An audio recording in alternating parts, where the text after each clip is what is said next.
Hello, welcome.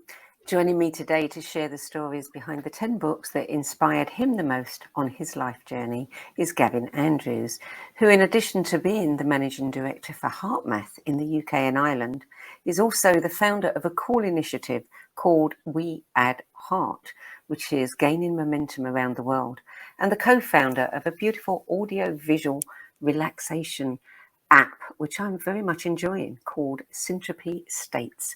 We'll find a bit more about that a little bit later. So a little bit of background on Gavin. 14 years ago, after a particularly challenging time in his life, he discovered HeartMath, coherence, and heart-paced living, which played a big role in helping him to heal from loss and to connect with the heart of who he really was. Since then, he's found joy, meaning, and purpose in sharing the science and the practice of coherence with others. Gavin Andrews, welcome. Sandie, thank you. Thank you very much. Gavin, tell us what this process was like for you of having to come up with 10 books to sum up, everything that's inspired you on your life journey. Oh, what was the process like for you? You had to chase me a few times, didn't you? I apologise for that. Yeah, it's but you know what? It was really enjoyable. It took some thinking, actually. It really did.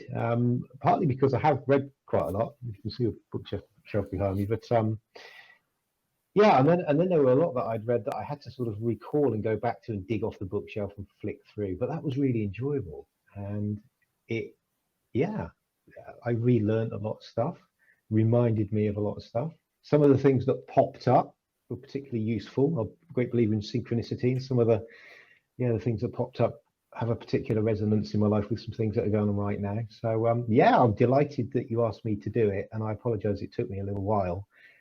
But it was fun writing it, actually. Yeah. Good. I mean, you said that you've always been interested in, the existential questions, even as a kid. Yeah. But it wasn't until you lost your first wife to breast cancer in your early 30s that you began to spend more of your time seeking out different answers. Were most of these books in your life after you lost your wife, or had you read some of them before? Some of them before. Quick scan of them all, actually. But in fact, probably the majority of them before. Yeah.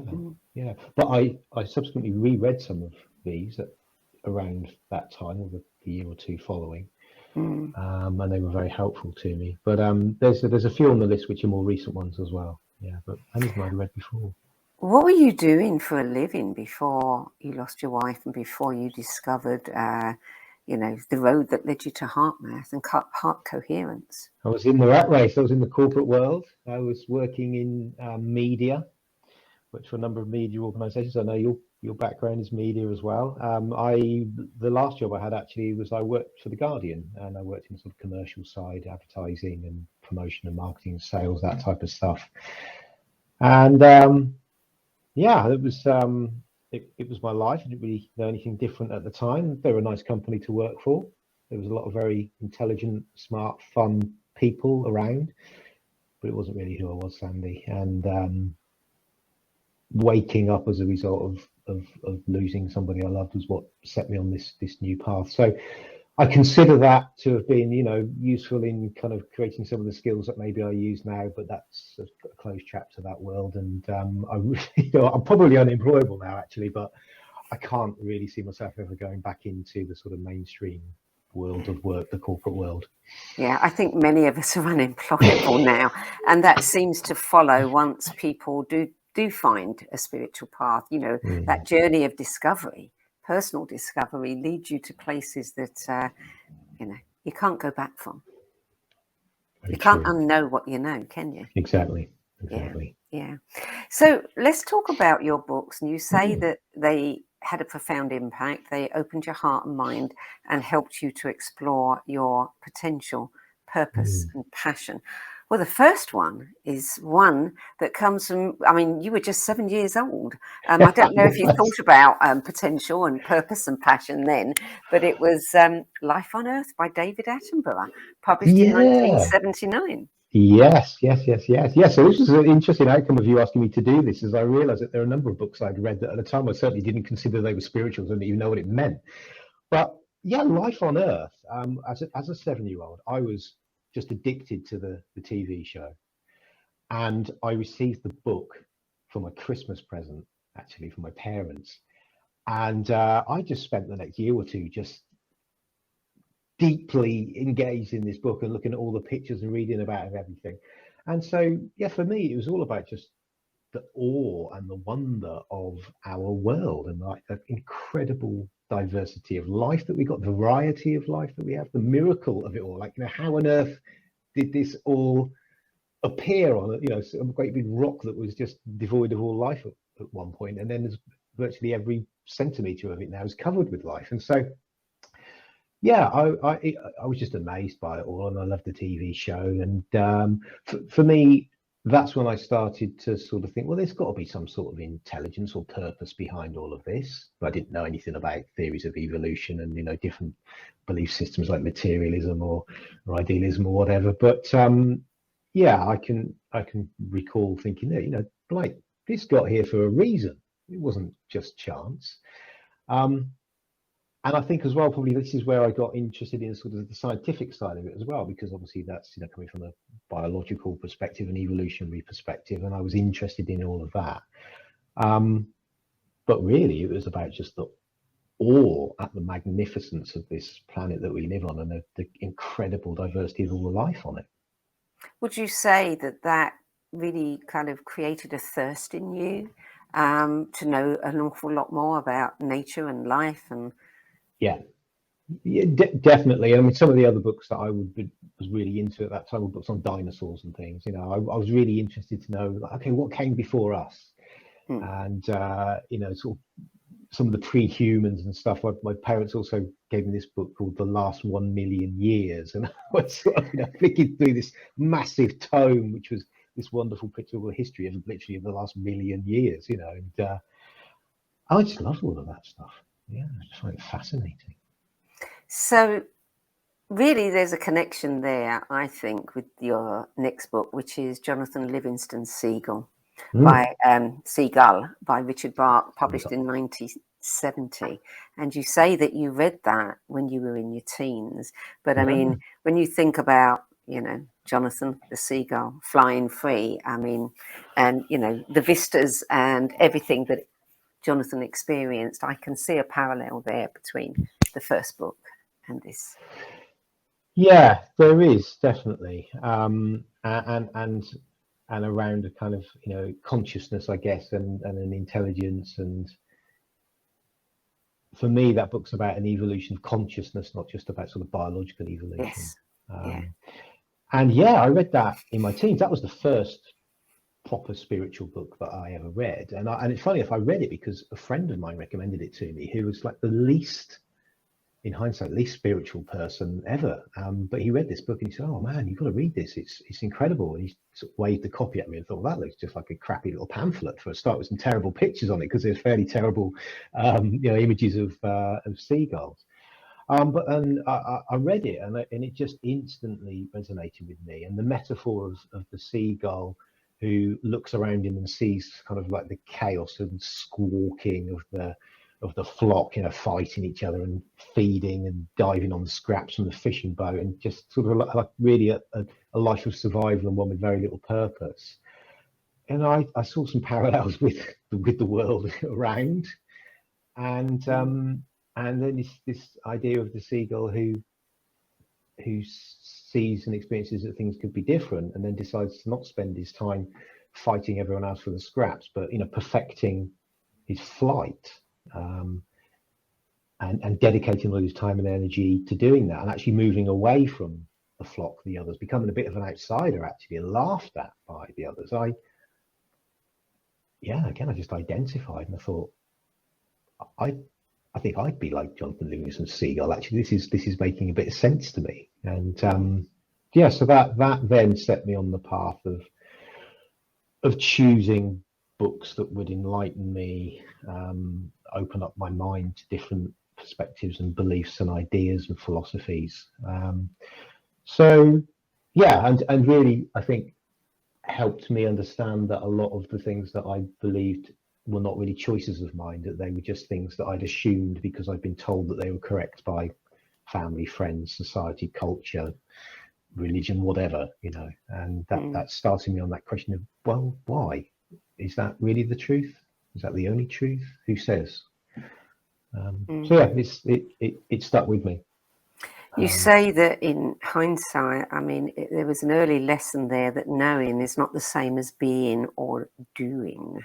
Knowing something without integrating it and acting on it is largely hollow. Yeah, I mean, I didn't integrate what I had learned. It resonated with me for a short period. Well, some of the ideas may have stuck with me, but I didn't really do anything about it. And then, sure enough, I just got caught up again in the shouldings of life, and well, this is what you do. You get an education, and then you try and work out what you want to do next, and then you choose something that you think is going to give you a good job, and then you go and do that, and then you jump through that hurdle, and then you get on the corporate ladder, and then you try and work you out all of that stuff. I fell back into that trap and didn't really question a lot of that stuff, and so I wasn't connected to my heart significantly at that point in my life. Yeah. And it was your wife's death that really brought that back to you? Definitely, yeah. I mean, that was the big wake up. That was the, what is this all about? Because what I've been doing for the last 10 years of my post-university life is meaningless, right? It's not important. In fact, I can remember sitting in a meeting and just feeling quite angry about what people were talking about, because I just thought it was so frivolous and pointless and meaningless. And that's when I realized, if I've got a good reputation here up to now, I better get myself out of this organization before I get kicked out. So that's when I began to, I moved away from that world, and I began to then transition into this different life that I live now. But it was due to that wake up. Your third book is Childhood's End by Arthur C. Clarke, and this was published in 1953. You say that you've always been a big fan of science fiction.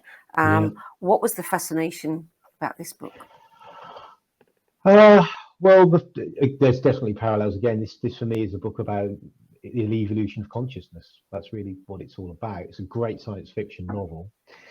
I have always loved science fiction, and I think it's something to do with just playing with ideas of different realities. There are no rules or laws within science fiction. You can make up all sorts of realities, and so I like science fictions that have strange worlds.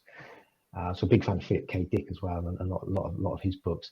And I like particularly science fiction that plays with the rules of cause and effect. So that's one of the reasons why I love Childhood's End, is that it suggests that humanity is on this, or has been on this, evolving journey of consciousness, which really 2001: A Space Odyssey, which actually is my favorite movie of all time, Arthur C. Clarke. That's what that movie's about. The big obelisks appear and they trigger a shift in the pre-human's consciousness. Well, Childhood's End is about consciousness as well, and so we get to this stage where there's a significant and fairly unpleasant, actually, step change in humanity's evolution of consciousness, which occurs to the generation of children that are born after a certain point.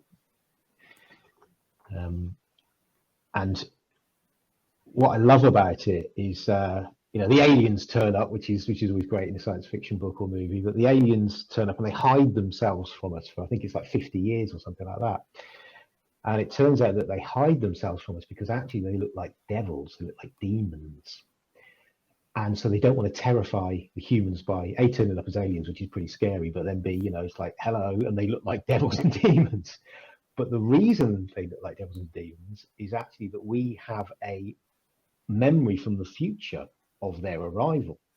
So this is again playing with this idea of time, the arrow of time, cause and effect. So like humanity has this memory from the future of these aliens turning up who look like demons, which is why in our history up till then we've mythologized devils and demons and been scared of them as evil, because actually they're not evil. They just happen to be aliens that are stewarding this transition in our evolution.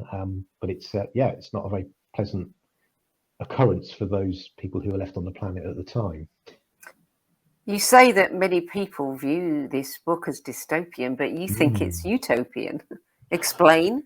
Well, I do. I mean, yes, it's not very pleasant in that this generation of children basically go through a process of turning into energy, and the Earth is destroyed, and their energy then goes on to the next stage of consciousness. Which, you know, if we as adults were witnessing this happen, and as a father, you know, that would be obviously very traumatic. But it's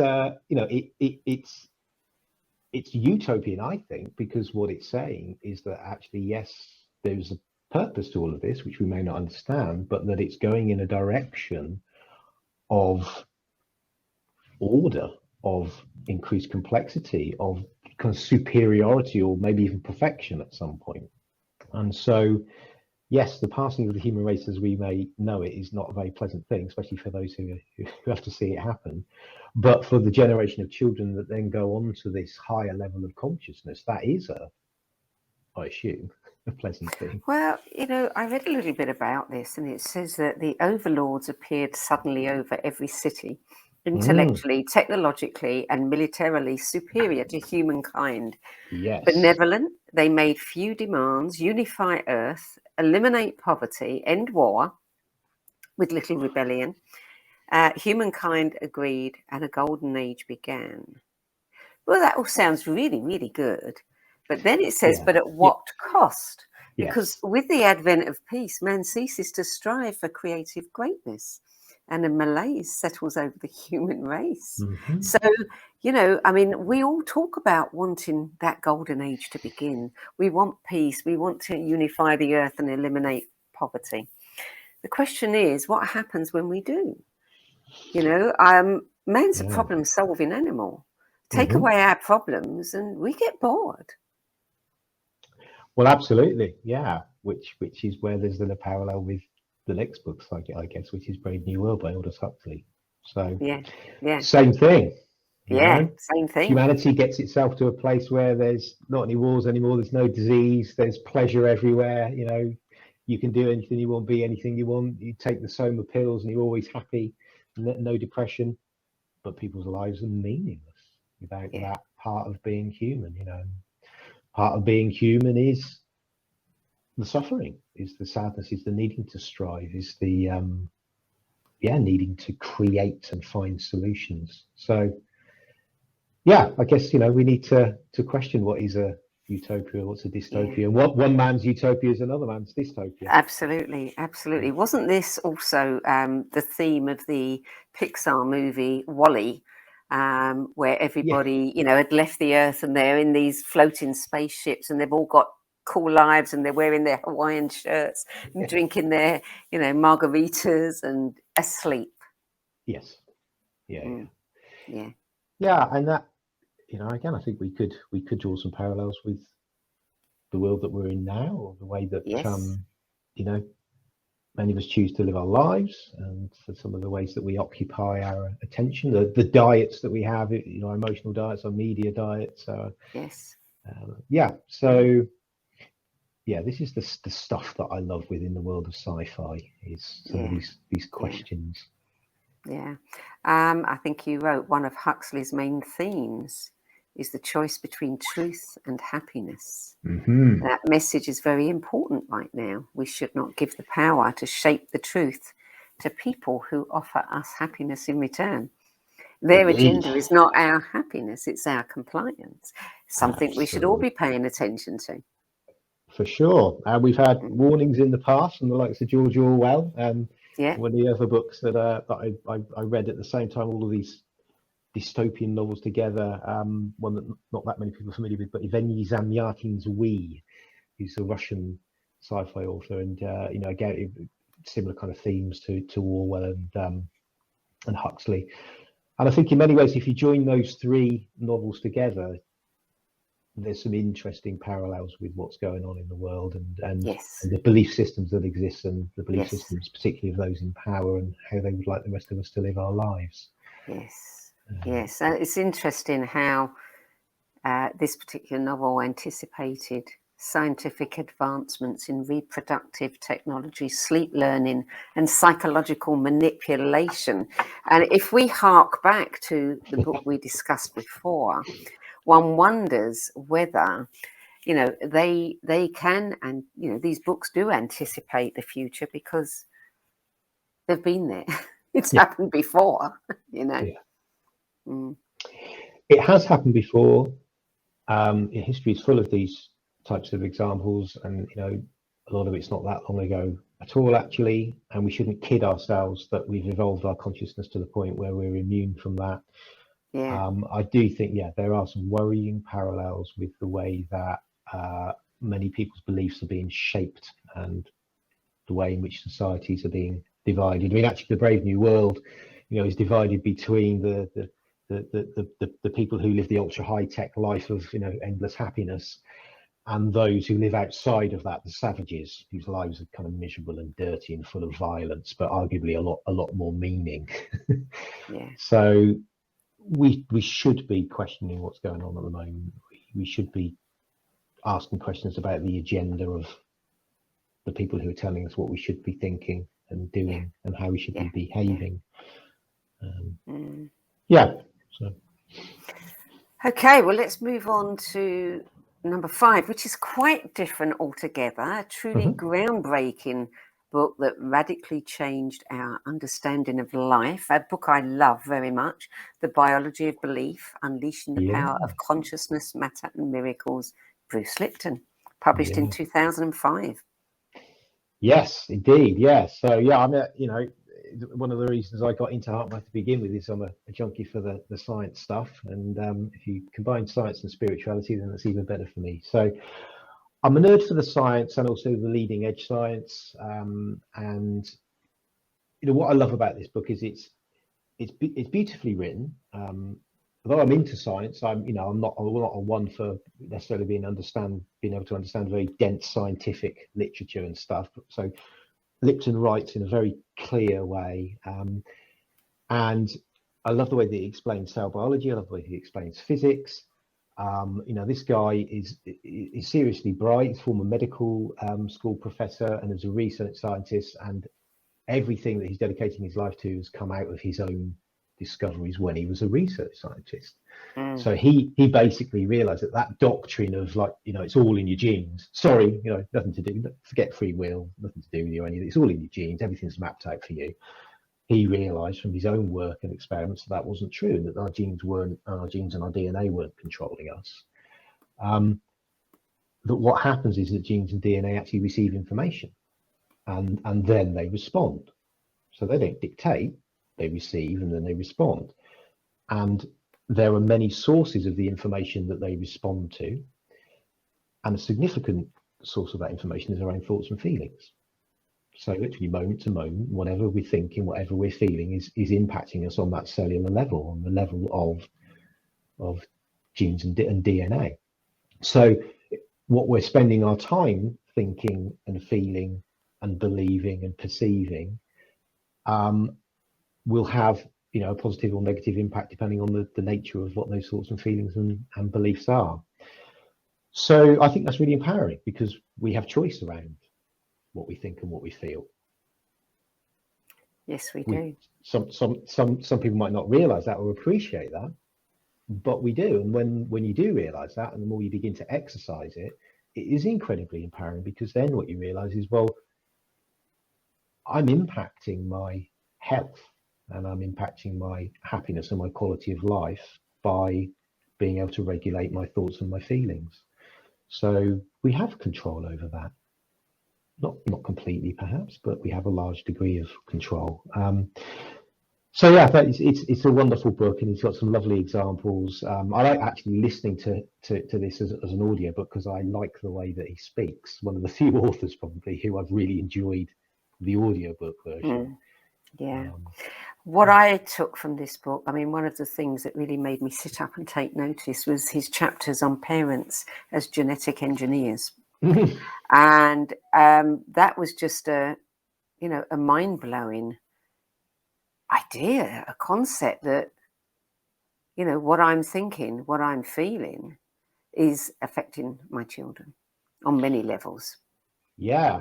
Well, who was it? Was it Philip Larkin, wasn't it? With the famous poem. I won't say the word, but he said the poem was "They F you up, your mum and dad," and they never mean to, but they do. They never mean to. They never mean to. But yeah, their experiences, their lived experiences, the expression of their genes, that can have an impact. It can predispose you, and of course, the way that they then live their lives and behave as parents will have an impact on the children as well. And that's why I think we see sometimes we see these, unfortunately, kind of cycles of chaos in some families and some aspects of society. They just sort of repeat themselves, these cycles.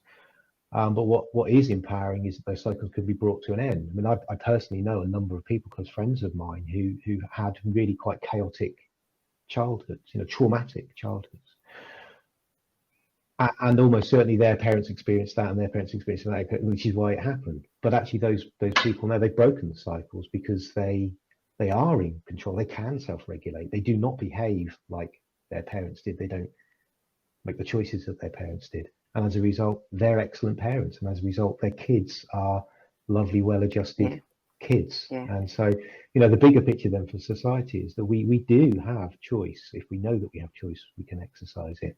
And that links with the HeartMath perspective around individual coherence, social coherence, global coherence, creating more order out of chaos, and creating a better world. Well, the next book is different again. As a Man Thinketh by James Allen, first published in 1902, long time ago. Long time ago. I can't actually remember when I first read this one. It was some time ago then. I can't actually remember who introduced it to me, but I pick it up quite regularly. It's quite small anyway, quite easy to read. And every time I do, I'm really astounded at how far ahead of his time he was. I mean, he was basically the original personal development guru. If he was alive today, he'd be massive. He'd just be multi-millionaire, I'm sure. And it's a book that's jam-packed with powerful statements. And it's all about, living life from the heart. And it's about living your life well and living your life with purpose.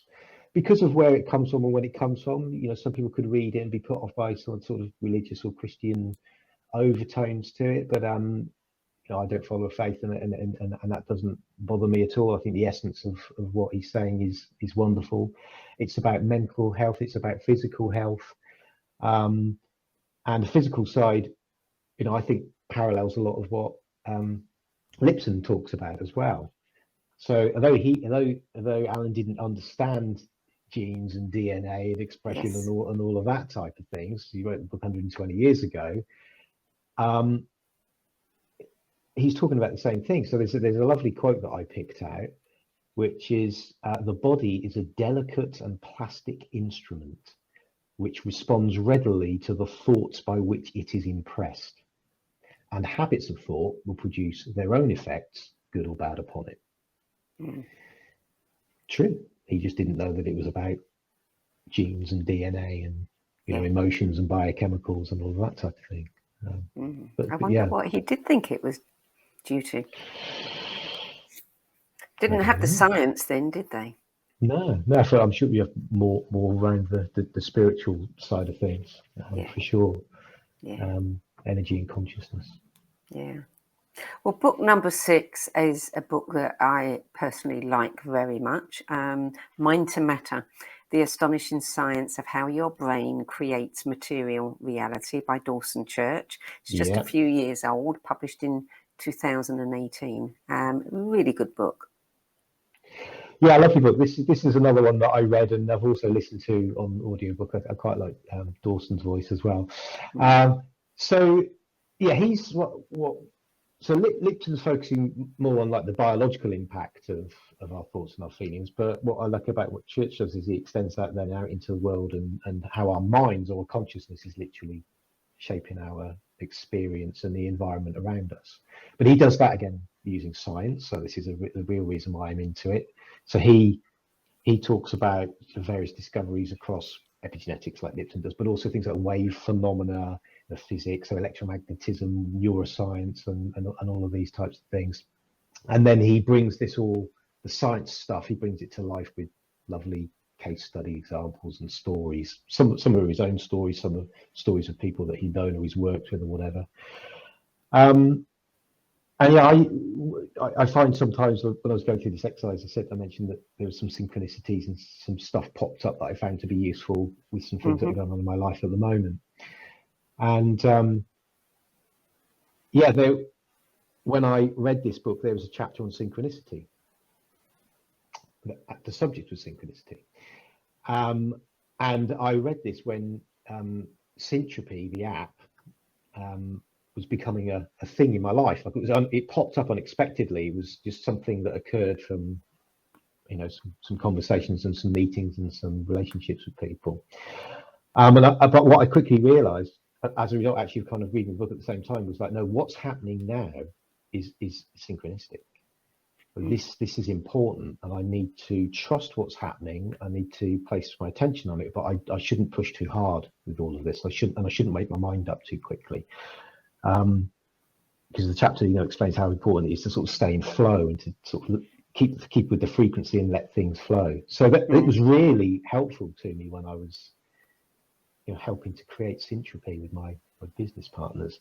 And actually, the name Syntropy was a synchronicity as well, because this was before I knew that it was going to be called Syntropy. The name kept popping up in different places, and because I'd read Dawson's book and that particular chapter, it was like, it's come up again. That word's come up again.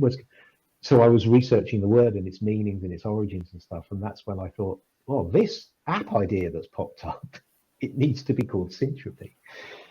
And what's interesting about Syntropy is, this is linking back to the books and science fiction as well, is Syntropy, one of the meanings is about retrocausality. So the future creating the present. Yeah. Instead of the past, cause and effect, the future creates. Yeah. And I really had that sense about the way that Syntropy was evolving, that it was evolving towards something that it was always meant to be, and that exists in the future. Yeah. I love that that whole concept of the future informing the past. One of my favorite books is Future Memory by Pam Gregory, and she shares some of her experiences with stepping into the future. Right, I'm writing that one down already. Future Memory, PMH Atwater. Yeah. So let's move on to book number 7, which is Self-Empowerment, The Heart Approach to Stress Management, Common Stress Strategies. That's a mouthful. By Doc Childra, published in 1992. Yeah, this was the first book that Doc, the founder of HeartMath, wrote. And it is quite a mouthful, actually, that title. At the beginning of the HeartMath journey, Doc was quite a prolific writer. I've hunted down the books. They were quite hard to find, actually, because they weren't in print for long, but he wrote a lot of books. Self-Empowerment was the first one. And actually, I think it's more relevant today than it was when he wrote it. It's basically about managing the stress of our lives. Now, when it was written, 30 years ago, most people didn't even have a mobile phone, and they weren't having hundreds of emails pinging into. We didn't know what stress was. We didn't really, not to the extent I think that we do now. Life was challenging then, but it's much more complex now, and chaotic, challenging, confusing. It's another level, and so that's why actually I think this book is even more relevant now. And I've mentioned before to Howard that I think they should get this book re-edited and get it out there. Change the title probably as well. Yeah, make it easier. It's about managing stress through emotional self-regulation. The way that Doc writes is slightly awkward, I find. But having said that, there's just a clarity to it. It sounds like kind of counterintuitive, but yeah, it's slightly awkward, but there's a frequency to it that's so clear. And when he writes about things, you just think, oh yeah, that's exactly what it's like. So there's just lovely, relevant examples. Doc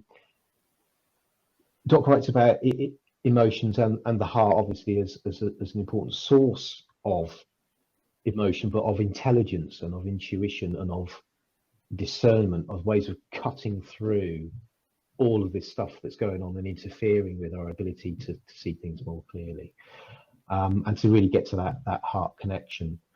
And so, yeah, he writes about all the different emotional traps that we can fall into, and then provides some of the scientific evidence as well, what they knew at the time about heart-brain coherence. And Doc was a big reader of some of the science that was around at that point as well. So yeah, it's lovely examples, and then it's practical in terms of techniques, like how coherence can actually help you to learn to cultivate positive emotions and thereby benefit your health and your happiness and make better decisions about your behaviors, your lifestyle, etc. One of the things that really stands out for me though in that book is what he has to say about men. Because what Doc is saying is that men need to change, and I really believe this as well. And I know that my self before my wake up was, in hindsight, fairly chauvinistic and bigoted, actually.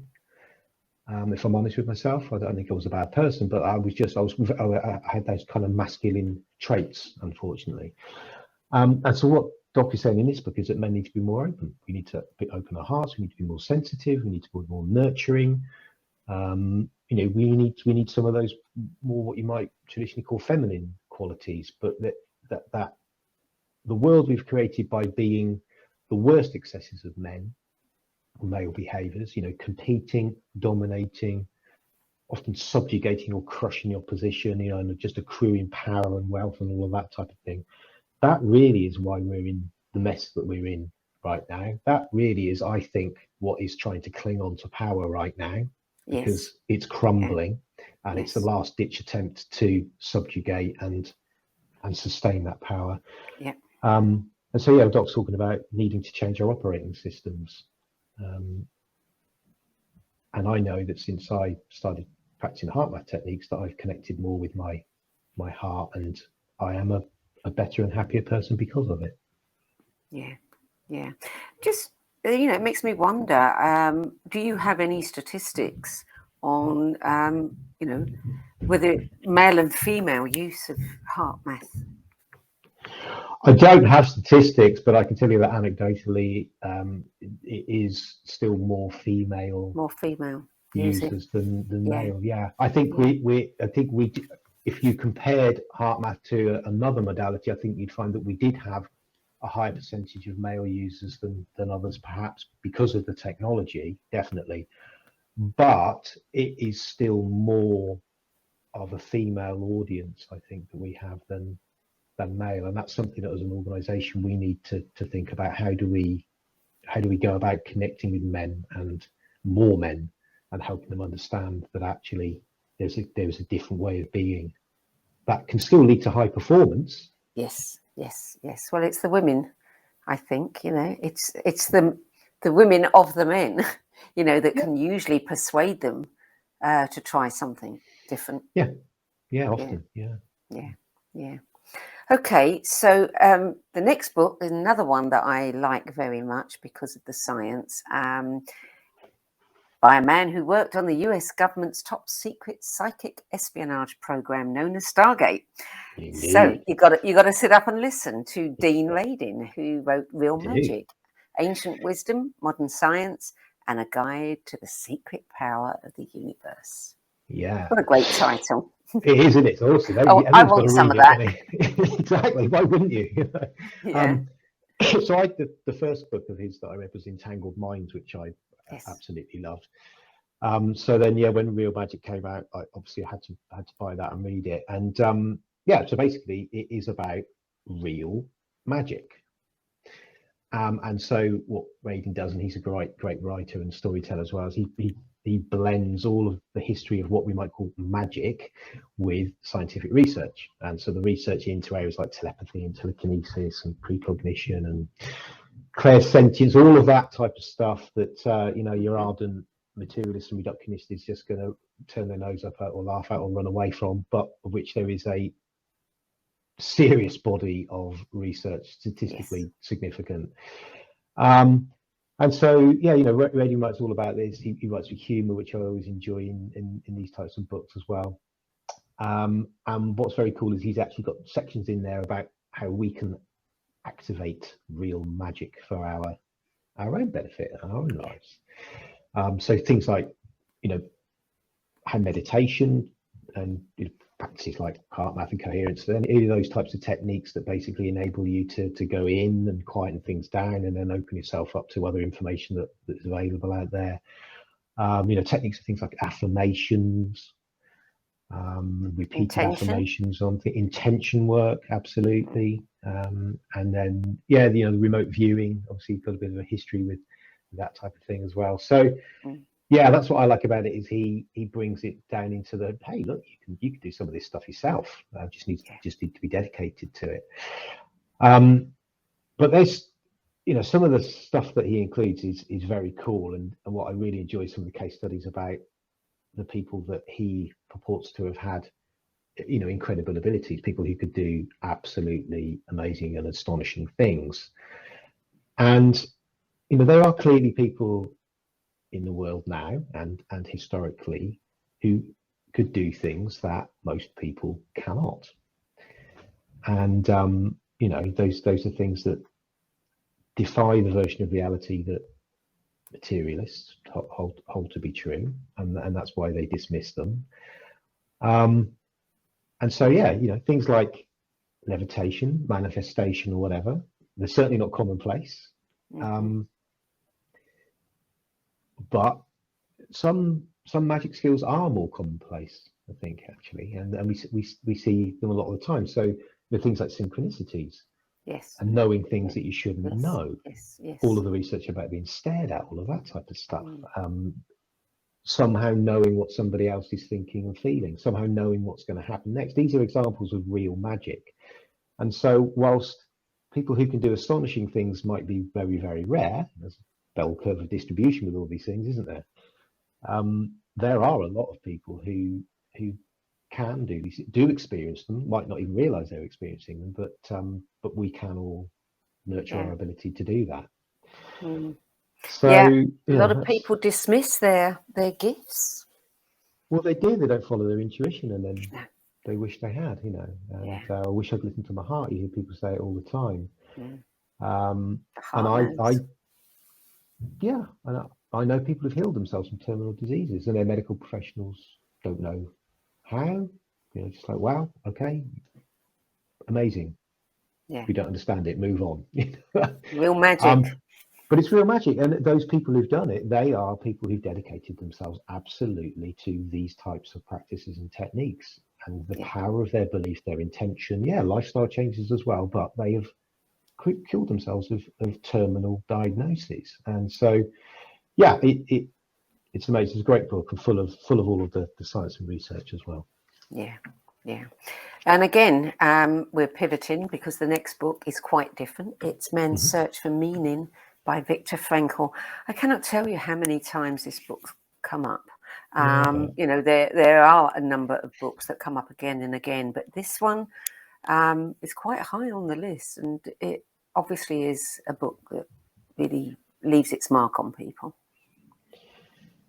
Yeah, I don't see how you could read it and it not leave a mark, because it's you know, the guy's story of the horrors that occurred in the Nazi concentration camps. And so, yeah, it's his description and explanation of how he was able to endure these incredible hardships, physical and mental hardships, and somehow survive when he saw other people around him, many of whom were like physically stronger than him, you know, and on some levels mentally stronger than him. It was too much for them, and they basically gave up, and that's why they died. So when I can remember reading it the first time. I read it a number of times, but the first time just thinking, wow, could I have survived? Could I have done what he did, or would I have been one of the people for whom it was just too much and I gave up? And you know, I really don't know, and I hope to God I never ever find myself in a position where I would ever be tested like that. But I do know that from trauma you can achieve growth, and you know, a lot of a lot of the way that we view post-traumatic stress, we focus on post-traumatic stress disorder, and it's, you know, how people are damaged from that. We don't focus a lot on post-traumatic growth, but I think that may be as common, or if not more common, than post-traumatic stress, and, you know, which kind of destroys people, compromises their lives and their happiness and their health. But people do grow, and I grew as a result of losing my wife. It had a benefit, which might sound like a strange word, but it did have a benefit to my personal evolution. And, you know, I have beliefs around reincarnation and stuff like that, and I choose to believe that actually that was a gift that maybe on a soul level she made for my benefit. And so, yeah, whenever I have other challenges pop up in my life, and there's some stuff going on at the moment that's very difficult to deal with, and is triggering some of these types of memories of my first wife's illness, I kind of recall that, and I recognize that I do have some choice in how I respond and react to these types of situations. So it's a book that provides me with solace as well, and reminds me that life is also about suffering, but suffering doesn't have to destroy you. Suffering can actually make you stronger and benefit your unfolding and evolution. Yeah. I think I have actually miscounted. I said that 2 of your books were number 5. In fact, they weren't, because this book is the last one on your list. And I think you had a quote that you wanted to share with us, which I think is you know, really, really important and poignant. Yeah, there's a couple of Frankl quotes. So when I was flicking through this to write about the 10 books, the copy I've got's got lots of underlined sections, and I was just flicking through, and this one leapt off the page at me, which is everything can be taken from a man but one thing, the last of the human freedoms, to choose one's attitude in any given set of circumstances, to choose one's own way. And that, a spiritual life, choosing to live a spiritual life means choosing. It's recognizing that we have choice, that we have free will, but some things we may not be able to control, some things may be mapped out for us, but we do have choice and free will, even in very, very difficult circumstances. So then there's the classic Frankl quote, which many people will be familiar with, and which is a bit of a motto for me, which is, between stimulus and response, there's a space. In that space is our power to choose our response. In our response lies our growth and our freedom. And that's a bit of a HeartMath motto for me, because that really is, for me, what HeartMath's about, is by practicing coherence, you sort of give yourself a bit of a space with all of the stuff that's going on around you. The coherence is what gives you the space, and then if you can stay coherent when all of that chaos is occurring, then you do have some choice about how you can respond. If you don't, if you unfortunately get caught up in the chaos, then you're at the mercy of your emotions, and you're not in control of what you're thinking, feeling, or doing. Absolutely. Well, that is your 10 best list. In your keywords, you described yourself as a disruptor and an integrator. What are you disrupting and what are you integrating? I think I'm disrupting in the nicest of possible ways. I would never like to be a sort of a violent disruptor. What am I disrupting? I think I kind of like to disrupt a couple of things. I like to disrupt the way that people think about themselves and the world, but in a gentle way, through introducing them to some of these ideas around coherence and choice and living from the heart and stuff. So that's a gentle disruption. I quite like to disrupt, how we might help people to do that as well. So Syntropy, the app, is disruptive in that there's nothing else like it for a start, but it's using short art and music videos to entertain people, really, but to help them to learn how to practice coherence breath work, or to help them intentionally put themselves in a state of relaxation. And so in a way, I guess that's sort of also disrupting some of the well-being world, certainly sort of the medical perspective on things. You don't always have to take a sleeping tablet or an anti-anxiety pill or antidepressant. There's things that you can do for yourself, and even if you're not able yet to go inside and meditate and do those types of things, then actually just choosing to look at lovely art and listen to beautiful music is a choice, which then enables you to have a physiological benefit and an emotional benefit. So I guess that's where I'm a bit of a disruptor as well. What about integrator? Well, I just like to integrate different ideas. So I'm not a one for silos. It's one of the reasons why I like HeartMath. HeartMath is basically an integration of, breath work, positive psychology, a bit like CBT type stuff, and then some technology. Well, breath work exists in its own right. Positive psychology exists in its own right. And there's lots of devices that will tell you what your heart rate is or your heart rhythms are or whatever. But HeartMath integrates all of those things. Syntropy is an integration as well, because really it's a form of focused attention meditation. It's breath work. It's impacting your positive emotions because it's using art and music to do that. It's a bit of art therapy. I mean, you're not creating the art yourself, but you're benefiting therapeutically from the art, and it's a bit like music therapy. So, and it's integrating the coherence breath work into all of that. So, yeah, integrating in terms of the products that I might dream up. But I like to integrate ideas, and I think when I looked at this list of books, there's all sorts of different types of science fiction, science, personal development, and I integrate all of those for myself, for the way that I make sense of the world, or the way that I try and learn about the world, because I just don't think there's a single truth. It's just not. There's 7.8 billion of us in the world. We all experience a different reality. Truth is probably a integration of all of our experiences and existences and beliefs and philosophies. And it's constantly changing. And it's constantly changing. Yeah. What was true yesterday may not be true today. Indeed. Yeah.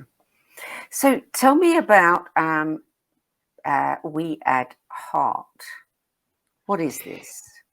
So I guess that's slightly disruptive as well, but again, in a very nice way. WeAddHeart is a growing global movement where small groups of people come together to practice heart-focused meditations.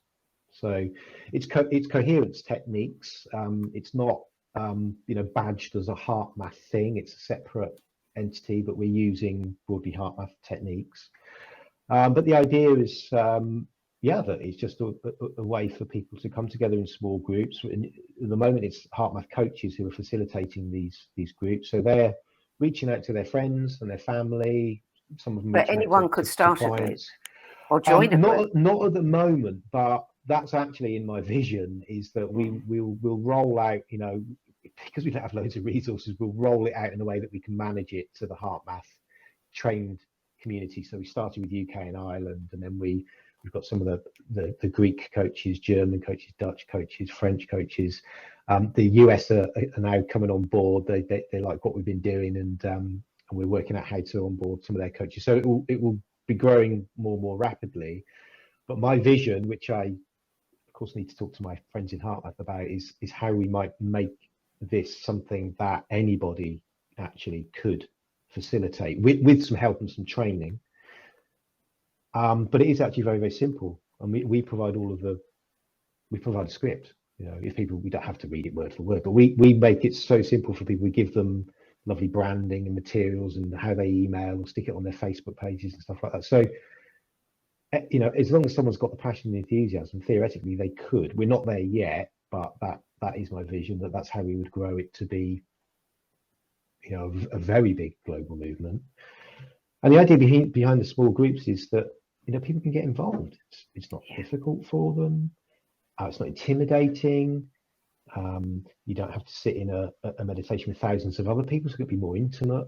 You'll see the same sort of 5, 6, 8 people each week, or there might be some turnover. But yeah, the idea behind it is it's creating community at a time when community's been broken, and that's it became popular during lockdown. That was when we went online with it, it was physical prior to that, and that's what gave it life. Lockdown actually was what helped it to grow, and lots of our coaches said, I want to do something, I want to get involved. So so we're 30, I think we're 35 countries now, actually. I mean, some of those countries only got one group, but you know, the plan is that we'll keep growing it, and it will grow organically.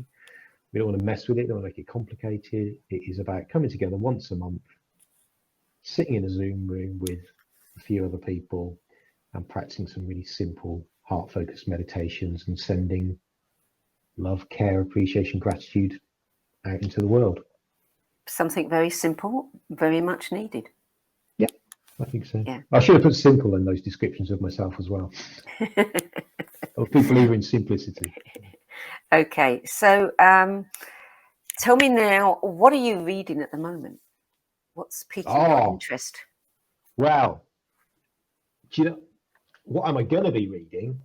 I've just got this Expanding Reality by Mario Beauregard. Yes, right. Yeah, it's just got relatively recently just come out. So the emergence of post-materialist science.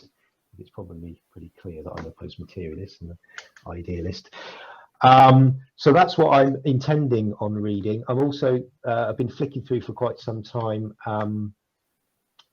Materialism is Baloney by, now I forgot the guy's name. It might come to me in a minute. Anyway, it's not actually an easy read, which is why it's been taking me a while. So I've been flicking through that. But yeah, I'm really looking forward to reading this Expanding Reality. And most of the books I read are non-fiction. So before we close, can you tell our viewers how they can find out more about WeAddHeart and Syntropy States? Yep. So WeAddHeart, just simply go to weaddheart.com, and there's a bit of information about it there, and you can search a global map for groups.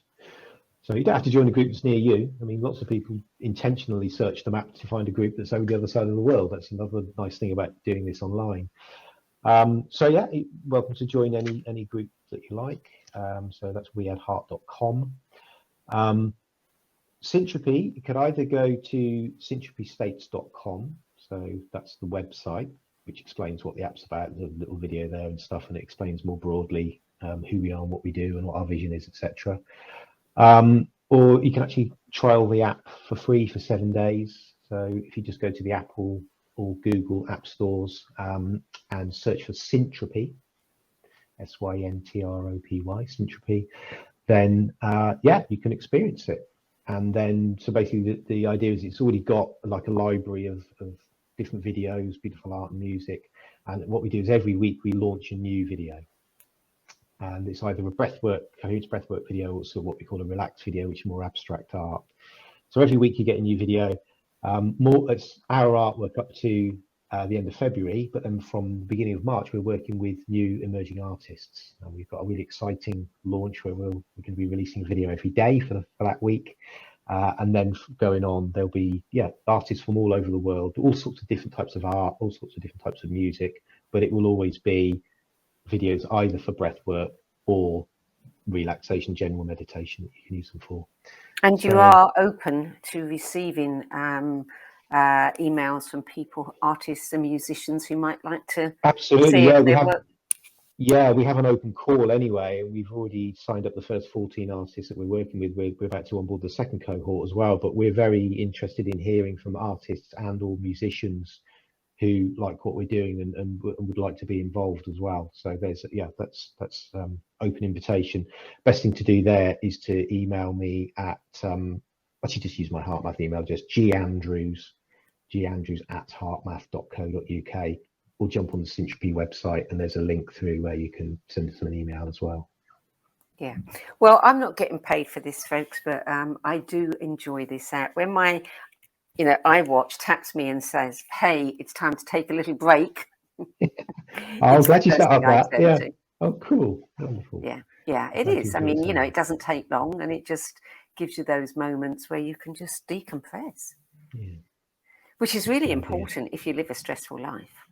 indeed, we Yeah. need to be having those moments of decompression more regularly now than ever before as well. Yeah, absolutely. Well, Gavin Andrews, thank you for adding your 10 best spiritual books to the No BS Spiritual Book Club's library of recommendations. Another mouthful right there. It's a pleasure to speak with you. And if anybody wants to go and have a look at your list, they can go to the No BS Spiritual Book Club.com website and check it out and read more of your descriptions and what those books meant to you. Thank you for joining us, Gavin. Thank you, Sandie. Thanks very much.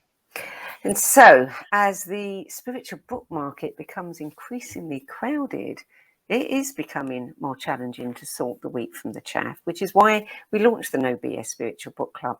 So if you're looking for recommendations from authors, teachers, speakers, and others who've walked this path before you, check out our free 10 Best Spiritual Books archive at the NoBSSpiritualBookClub.com, where you can also view previous episodes of these face-to-face with interviews.